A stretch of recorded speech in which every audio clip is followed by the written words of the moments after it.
Imagine करें कि आप एक बोट पर अपनी फैमिली के साथ नीले समुद्र में छुट्टियां गुजारने गए हैं। चारों तरफ दूर दूर तक पानी फैला हुआ है और सब कुछ नॉर्मल दिखाई देता हो, लेकिन तभी एक लम्हे में सब कुछ बदल जाए। अचानक समुद्र का पानी कहीं गायब हो जाए और आप समुद्र के नीचे की वीरान जमीन पर फंस जाएं। ऐसे में आपके दिमाग में कई सवाल आएंगे। आखिर समुद्र का सारा पानी कहाँ गया? क्या ये पानी दोबारा वापस आएगा? तो चलिए ये सभी सवालों के जवाब जानते हैं इस फिल्म से, जो आपको सांस रोकने पर मजबूर कर देगी। कहानी की शुरुआत में हम एक फैमिली को देखते हैं जो एक बोट पर कैरेबियन ओशन के बीच में मौजूद होते हैं। ये फैमिली बेन नाम के इस लड़के का बर्थडे सेलिब्रेट करने के लिए समुद्र के बीच में आए होते हैं, एक यादगार पल बनाने के लिए। वो सभी बहुत खुश थे, लेकिन उन्हें पता नहीं था कि ये खुशी कुछ ही देर की मेहमान है। कुछ पल के लिए सब कुछ नॉर्मल चल रहा होता है। जब वह सभी समुद्र का व्यू एंजॉय कर रहे थे तो बेन की मॉम समुद्र में स्विमिंग करने के लिए जंप कर देती है, जबकि बेन और उसके फादर फिशिंग करने में बिजी थे। लेकिन तभी अचानक से बेन की मॉम जूलिया को समुद्र में ऐसा फील हुआ जैसे कोई बड़ी सी चीज उसके आसपास चक्कर लगा रही हो। जब वह यहाँ वहाँ देखती है तो उसे कुछ भी नहीं दिखाई देता, लेकिन तभी अचानक से कोई उसे समुद्र के नीचे खींच लेता है और साथ ही उनके बोट पर जो इक्विपमेंट्स हैं वह तेजी से यहाँ वहाँ डायरेक्शन चेंज करने लग जाते हैं, जैसे कुछ बड़ा हो रहा हो। बेन और टॉम इस बदलते हालात को अच्छी तरह समझ नहीं पाते क्योंकि वह फिशिंग करने में बिजी होते हैं। वही जूलिया देखती है कि वह अपने बोट से कुछ ही सेकंड्स में काफी दूर आ गई है और वह डूब रही है। वह खुद को बचाते हुए टॉम को जोर जोर से आवाजें देने लगती है, लेकिन जूलिया बोट से काफी दूर होने की वजह से उस पर किसी का भी ध्यान नहीं जाता और यहाँ पर जूलिया को फील होता है कि समुद्र का पानी तेजी से पीछे की तरफ जा रहा है। जूलिया अपनी बेटी कैसी को आवाज देने लगती है, लेकिन कैसी हेडफोन लगाकर सनलाइट एंजॉय कर रही होती है। बेन, कैसी और टॉम को बिल्कुल भी नहीं पता होता कि जूलिया स्विमिंग करने समुद्र में उतरी है। जूलिया धीरे धीरे उनसे और दूर होती जा रही थी, लेकिन तभी खुशकिस्मती से टॉम को हल्की सी जूलिया की आवाज सुनाई देती है। वह जूलिया को देख लेता है और टॉम उसे बचाने के लिए फौरन पानी में जंप कर देता है। दूसरी तरफ बेन बोट का इंजन स्टार्ट करके उनके पास ले जाता है। लकीली टॉम जूलिया को डूबने से बचा लेता है। जब वह बोट के करीब पहुंचते हैं तो उसके बाद बेन और कैसी उन दोनों को बोट के ऊपर खींच लेते हैं और इस तरह से जूलिया की जान बच पाती है। अब बोट पर टॉम अपनी बेटी कैसी पर गुस्सा करता है। वह कहता है कि तुम्हारा ध्यान कहाँ था? मैंने तुमसे कहा भी था कि जब तुम्हारी मॉम स्विमिंग करने समुद्र में उतरेगी तो तुम्हें उस पर नजर रखनी है। कैसी सॉरी करती है और कहती है कि मैंने हेडफोन पहन रखे थे। खैर, अब जूलिया सेफ थी। टॉम कहता है कि अब कोई भी बिना बताए स्विमिंग करने नहीं जाएगा और अगर कोई जाएगा भी तो पहले किसी न किसी को इन्फॉर्म करेगा। वो सभी टॉम की बात पर अग्री हो जाते हैं और अब रात होने वाली होती है, इसीलिए वह सब बेन की बर्थडे सेलिब्रेट करने के लिए तैयारी करने लगते हैं। रात को बर्थडे सेलिब्रेट करने के बाद कैसी के बॉयफ्रेंड का वीडियो कॉल आ जाता है। कैसी उसे बताती है कि वो सभी बोट में काफी एंजॉय कर रहे हैं, लेकिन उसका बॉयफ्रेंड कैसी से कहता है कि तुम सभी को जल्दी से सरफेस पर आना चाहिए। यहाँ टीवी में बता रहे हैं कि कुछ बहुत ही बड़ा होने वाला है जो पूरी दुनिया के लिए बहुत ही अनयूजुअल होगा। ये सुनते ही कैसी नोटिस करती है कि उसके बॉयफ्रेंड के पीछे शहर में बहुत बड़ा तूफान आ रहा है। वह ये देखकर थोड़ी परेशान हो जाती है क्योंकि उस समय ये लोग सेफ जगह पर तो बिल्कुल भी नहीं थे। वह उससे और भी बातें करने लगती है कि तभी अचानक इन दोनों का कनेक्शन कट जाता है। ये बात वह जाकर अपनी मॉम डैड को बताती है, जिसके बाद ये लोग अपनी बोट की सेफ्टी चेक करने लगते हैं।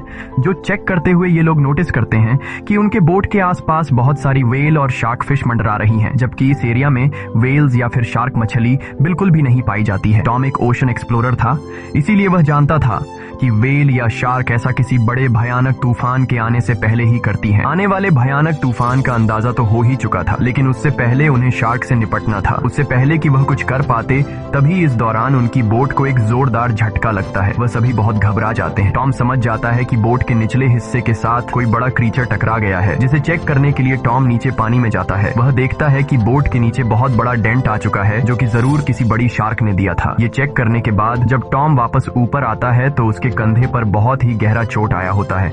ये देखकर जूली उसके जख्मों पर स्टिचेस लगाती है। यहाँ पर टॉम अपनी फैमिली को बताता है कि शार्क के दिए इस डेंट की वजह से इंजन खराब हो गया है, अब हम बोट को आगे नहीं ले जा पाएंगे। वह सभी समुद्र के बीचों बीच फंस चुके हैं और अब उनके पास सिर्फ यही ऑप्शन रह गया था कि यह किसी को मदद के लिए बुलाए। लेकिन केसी जब बाहर मदद के लिए कॉल करने के लिए आई तो सिग्नल भी नहीं थे। उनकी बोट का कम्युनिकेशन कोई भी सिग्नल पकड़ नहीं रहा था। वह सभी बहुत परेशान थे कि अचानक से यह सब कुछ बंद क्यों पड़ गए। अब इस मुश्किल वक्त में टॉम अपने खाने पीने का सामान चेक करता है उनके पास सिर्फ 4 दिन तक का खाना था और कुछ भी नहीं, लेकिन जिंदा रहने की एक छोटी सी उम्मीद उन्हें इस बात की थी कि यह लोग एक शिपिंग रूट पर थे और यहाँ से कोई न कोई शिप इन्हें गुजरते हुए देख लेगा, जिसके बाद वह इसे बचा लेंगे। अब उनकी इन्हीं बातों के दौरान उन्हें बाहर से एक जोरदार आवाज सुनाई देती है। जब उन्होंने बाहर जाकर देखा तो एक बड़ा सा मीटियोरॉइड इन्हीं की तरफ आ रहा था। वह उनकी शिप से टकरा सकता था और उससे बचने के लिए टॉम जल्दी से अपनी बोट का इंजन स्टार्ट करता है, लेकिन वह जानता था कि अगर उसने ऐसा किया तो उसकी बोट बर्बाद हो जाएगी और ऐसा ही होता है। उनकी बोट का इंजन पूरी तरह से डैमेज हो गया,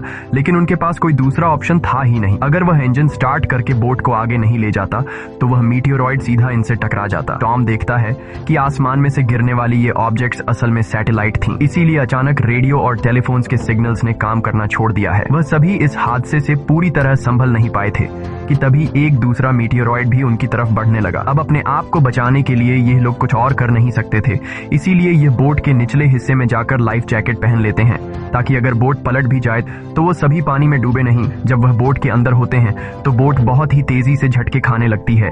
वह सभी समझ जाते हैं कि अब यह लोग बच नहीं पाएंगे। तभी अचानक इन लोगों को एक जोरदार आवाज सुनाई दी और ये सभी बेहोश हो जाते हैं। जब इन्हें होश आया तो ये लोग पाते हैं कि ये लोग जिंदा थे। हालांकि इन्हें चोटें जरूर आई थीं, मगर हैरानी की बात यह थी कि अब उनकी बोट के अंदर कहीं छोटी बड़ी सुराखें हो चुकी थीं, लेकिन उससे पानी अंदर नहीं आ रहा था। अब जब यह पूरी फैमिली अपने बोट से बाहर आकर देखती है तो यह नजारा देखकर वह सभी हैरान रह जाते हैं। वह देखते हैं कि उनकी बोट के नीचे पानी ही नहीं, उनकी बोट के आसपास जमीन पर मछलियां पड़ी थीं और उनकी बोट एक वीरान पहाड़ी इलाके में थी, जैसे यह लोग किसी दूसरी दुनिया में आ गए हों।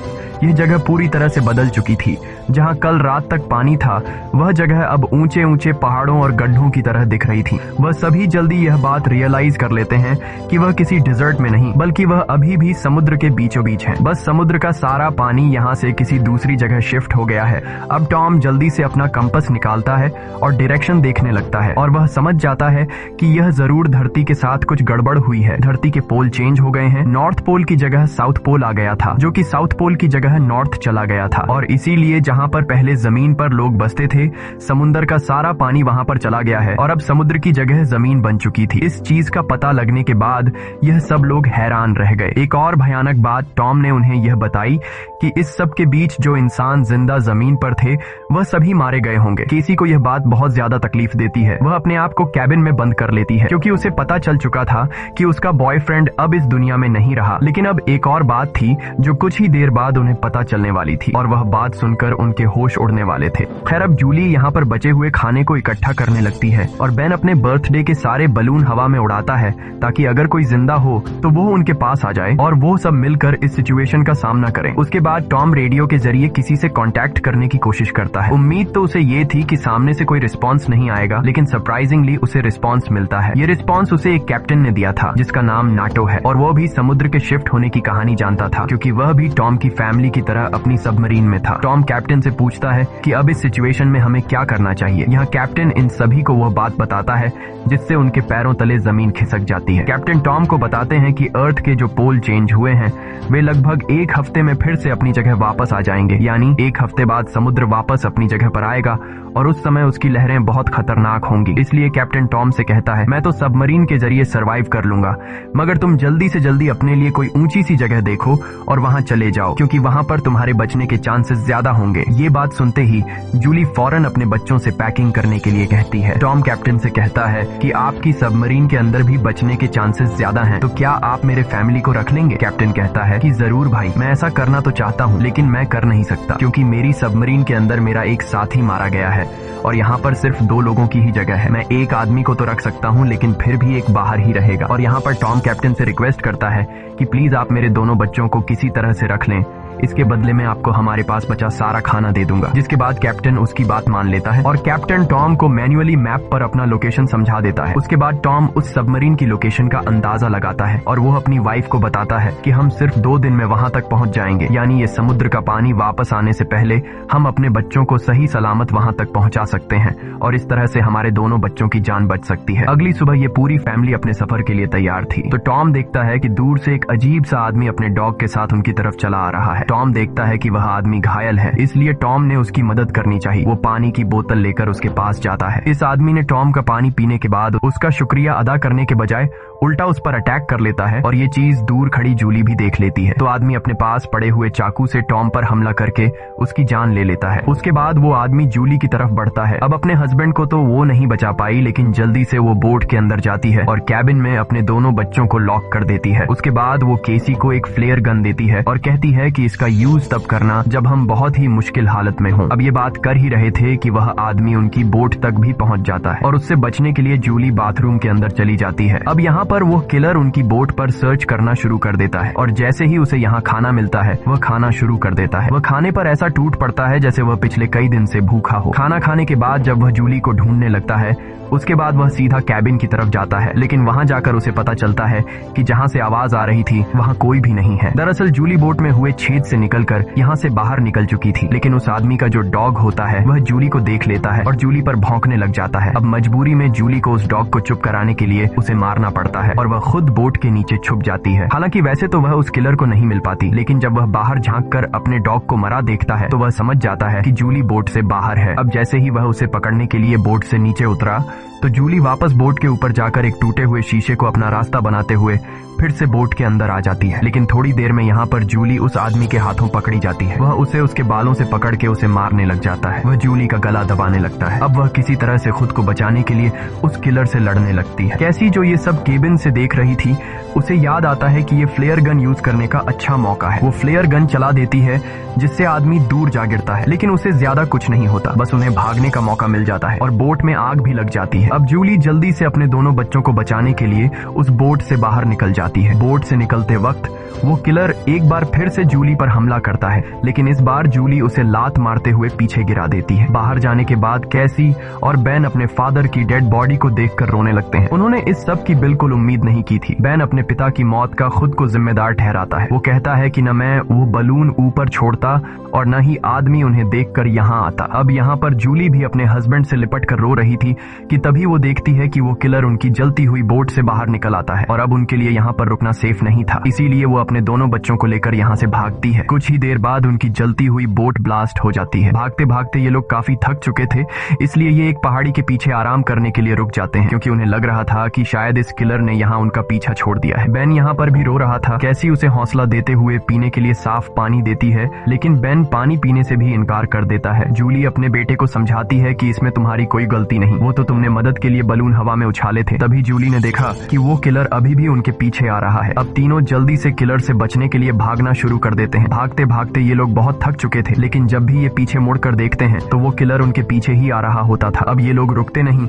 लगातार भागते रहते हैं और एक ऐसी जगह पहुंच जाते हैं जहां पर जहरीला पानी मौजूद था। यहाँ से जाते वक्त उन्हें कुछ भी हो सकता था, लेकिन जूली अपने बच्चों को यहीं से गुजरने का हुक्म देती है। जहरीले एसिड से गुजरने के बाद उनकी हालत काफी खराब हो गई थी और जूली को एहसास हुआ कि बेन डिहाइड्रेट हो चुका है। उनके पास पानी की कुछ आखिरी बूंदें थीं जो उन्होंने बेन को दी, लेकिन इतने थोड़े पानी से उसकी प्यास नहीं बुझी। अब यहाँ पर कैसी हिम्मत हार चुकी थी। वो कहती है हम सब जिस तरफ बढ़ रहे हैं शायद वहाँ पर सबमरीन होगी भी या नहीं, लेकिन जूली उसे डांटती है कि चुप करो और जो मैं कह रही हूँ वैसा ही करो। हम लोग आगे बढ़ेंगे और मुझे पता है कि मैं तुम्हें बचा लूंगी। जूली के कहने पर वो लोग फिर से चलना शुरू करते हैं और आगे बढ़ने पर उन्हें एक प्लेन दिखाई देता है जो सालों पहले तबाह होकर समुद्र में गिर गया होगा। ये लोग प्लेन के अंदर छिप जाते हैं और जूली एक आखिरी बार अपनी फैमिली फोटो देखती है जो उन्होंने कल रात ली थी। उस फोटो को देखकर सभी लोग टॉम को याद करते हैं। इन तीनों को यकीन नहीं हो रहा था कि एक ही दिन में उनके साथ क्या से क्या नहीं हुआ। अब रात काफी हो चुकी थी और ये लोग थक भी चुके थे। कैसी और बेन सो चुके थे। तभी किसी की आवाज से केसी की आंख खुल जाती है। वो बाहर देखने आती है तो देखती है कि वही किलर उनके पीछे आ रहा है। अब इन तीनों को इस किलर से हर हाल में जान छुड़ानी थी, इसीलिए कैसी उसी जगह पर बैठकर सोने का नाटक करती है। किलर समझता है कि वो सो रही है और जैसे ही वो अटैक करने आता है जूली मौका पाकर पीछे से वार करती है। इस बार जूली बहुत गुस्से में थी। वो उस पर इतने हमले करती है कि उसकी जान ले लेती है। आखिरकार उनका ये खतरा टल जाता है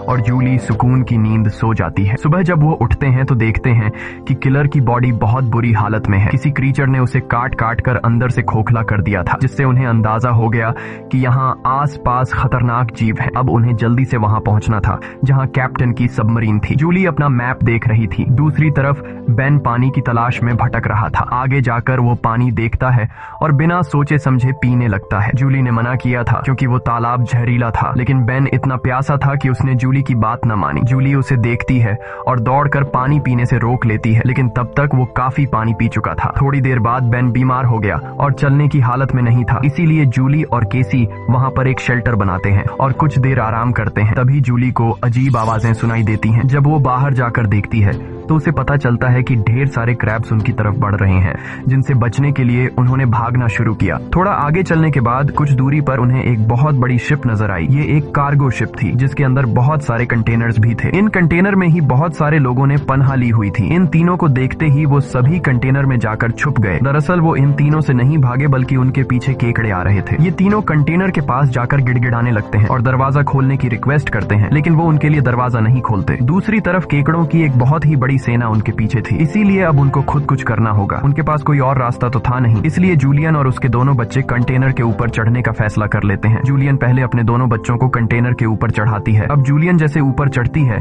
तो एक केकड़ा आकर उसे पैर पर काट लेता है, लेकिन वो जैसे तैसे करके उसे अपना पांव छुड़ाकर ऊपर चढ़ जाती है। अब जूलियन अपने जख्म को अपने स्कार्फ से बांध लेती है, जिसके बाद वो बेहोश हो जाती है। केसी और बेन देखते हैं कि वो केकड़े उस कंटेनर को काटते हुए उसके अंदर चले गए और उसके अंदर मौजूद लोगों पर इन केकड़ों ने हमला कर दिया। अब वो लोग अपने पास मौजूद हथियारों से उन केकड़ों को मारने की कोशिश तो करते हैं, लेकिन केकड़ों की तादाद बहुत ज्यादा थी। ये लोग उनके सामने नहीं टिक पाते और केकड़े कंटेनर के अंदर मौजूद सभी लोगों को मार देते हैं। अगली सुबह जूलियन को होश आया।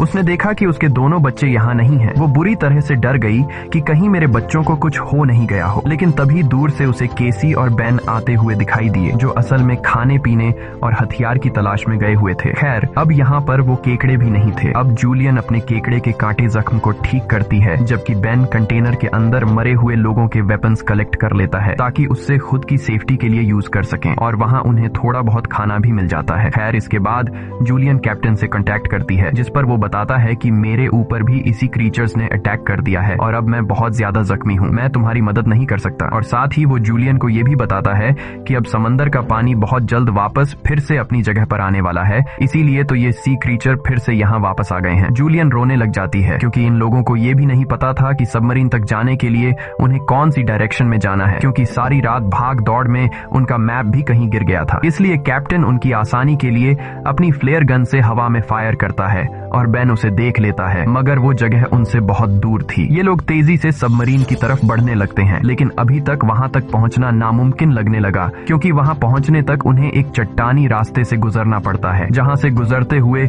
उन्हें शायद फिर से उन केकड़ों का सामना करना पड़ सकता है, जिससे उनकी जान जा सकती थी। अब केसी को भी अपनी माँ पर तरस आने लगता है कि उनकी माँ का क्या होगा। कैप्टन तो हम तीनों में से मुझे और मेरे भाई को सबमरीन में रख लेगा, लेकिन जूलियन का क्या होगा, क्योंकि अब कुछ ही देर में पानी आने वाला है। जूलियन केसी से कहती है कि तुम्हें ये सब सोचने की जरूरत नहीं, जब हम सब मरीन तक पहुंच जाएंगे तो वहां डिसाइड करेंगे कि हमें क्या करना है, और कहती है कि चलो आगे बढ़ो। वहां से आगे बढ़ते हुए उनकी किस्मत उन्हें एक बार फिर से धोखा देती है। वहां पर लैंडस्लाइड होने लगती है, जहां जूलियन जो सबसे पीछे थी उसके आगे आकर एक बड़ा सा पत्थर गिर गया और वो वहीं पर फंस जाती है। अब केसी अपनी माँ के बिना आगे नहीं बढ़ना चाहती थी, लेकिन वो उसे कसम देती है कि तुम हर हाल में खुद को और अपने भाई को बचाओगी। अब इसीलिए केसी अपने भाई को लेकर आगे बढ़ने लगती है। जब वो लोग सबमरीन तक पहुंचते हैं तो उन्हें वहां पर कोई भी नहीं मिलता। ये दोनों जोर जोर से सबमरीन का दरवाजा खटखटाने लगते हैं, लेकिन तभी पीछे से कैप्टन आता है, जो बुरी तरह से जख्मी था। कैप्टन ने बताया कि देखो, सबमरीन में 3 लोग बैठ सकते हैं और मेरे बचने के चांस बहुत कम है, इसीलिए अगर मैं सबमरीन में बैठकर पानी से बचते हुए ऊपर सरफेस तक पहुंच भी जाता हूं, तब भी मैं नहीं बच पाऊंगा। ये बात सुनकर केसी जल्दी से वापस पीछे मुड़ गई और तेजी से जूलियन की तरफ आने लगी। वहां फिर से उन केकड़ों का सैलाब आने लगता है, जहां पर जूलियन अपनी गन से उन सबको शूट करने लगती है, लेकिन कुछ ही देर में उसकी बुलेट्स खत्म हो जाती हैं। अब इससे पहले कोई क्रीचर आकर उस पर हमला करता, केसी ऊपर से उसे हाथ देती है और आखिर उसकी मदद से जूली यहाँ से बाहर निकलने में कामयाब हो जाती है और यह लोग जल्दी से भागते हुए सबमरीन तक आ जाते हैं। अब यह लोग बिना ज्यादा वक्त गवाए सबमरीन के अंदर बैठ जाते हैं और वो भयानक केकड़े भी उनके पीछे आ जाते हैं, लेकिन तभी एक बहुत ही बड़ी भयानक समुद्री लहर उन्हें अपनी तरफ आती हुई दिखाई देती है, जो कई 100 मीटर ऊंची थी, दिखने में बहुत ही खतरनाक लग रही थी। वह तेजी से जोरदार तरीके से उनके सबमरीन से आकर टकराती है, जिससे यह लोग बेहोश हो जाते हैं। जूली को जब होश आया तो हैरानी की बात थी कि उनकी सबमरीन पानी में नहीं थी, बल्कि समुद्र की वह बड़ी लहर उनकी सबमरीन को बहाकर एक शहर में ले आई थी, जो कि पूरी तरह से तबाह हो चुका था, जिसे देखकर साफ समझ आ रहा था कि जमीन से अब इंसानों का सफाया हो चुका है। और बस यही सीन दिखाते हुए ये फिल्म खत्म हो जाती है। अगर वीडियो आपको अच्छी लगी हो तो हमारे चैनल को सब्सक्राइब और वीडियो को लाइक जरूर कीजिएगा। मिलते हैं अगली वीडियो में।